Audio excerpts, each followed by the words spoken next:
नमस्ते कर। नमस्कार। और बताइए, एकदम चकाचक ही अपन बतावा। सब ठीक बा? एकदम चकाचक। हाँ, ताई ताई बिछुलात। हाँ, हाँ, बहुत देर से चच्चो तुम्हारा इंतजार करा। सही हाँ, गाना सुने बड़े बेचैन है। हो जाएगा। गाना सुनाओ उनका हमारी ओरिया कैला यारी गोरिया। और ये आगे जगन्नाथ भाई चक्की वाले, जगन्नाथ भाई चक्की वाले 10 रुपए का स्तर पुरस्कार धान वान कुटवावत हुए तो जगन्नाथ भैया से संपर्क करो। उस्ताद जी, आइए, आज हम अपने साथ में बाबा साहब को लेकर के चल रहे हैं। उन्हीं के साथ साथ कह रहे हैं,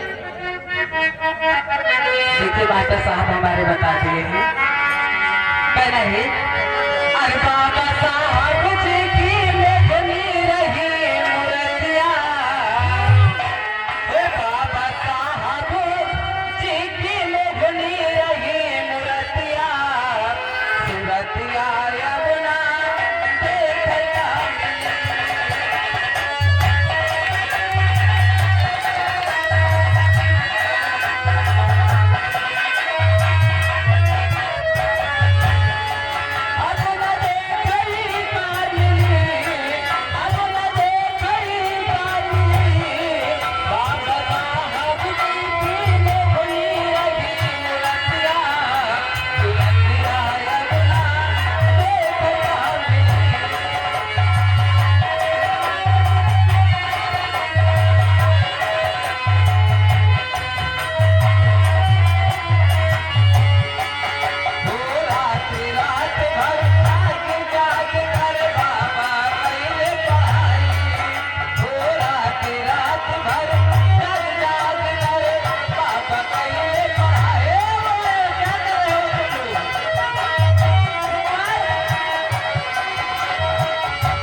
राम बहोर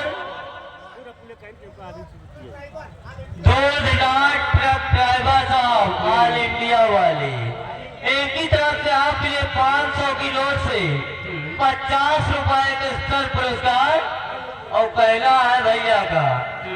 घर मालिक साहब, मेरी आवाज आप तक पहुंच रही है तो आपके भांजे साहब मंच के पास इंतजार कर रहे हैं, आकर के मिल लीजिए भाई।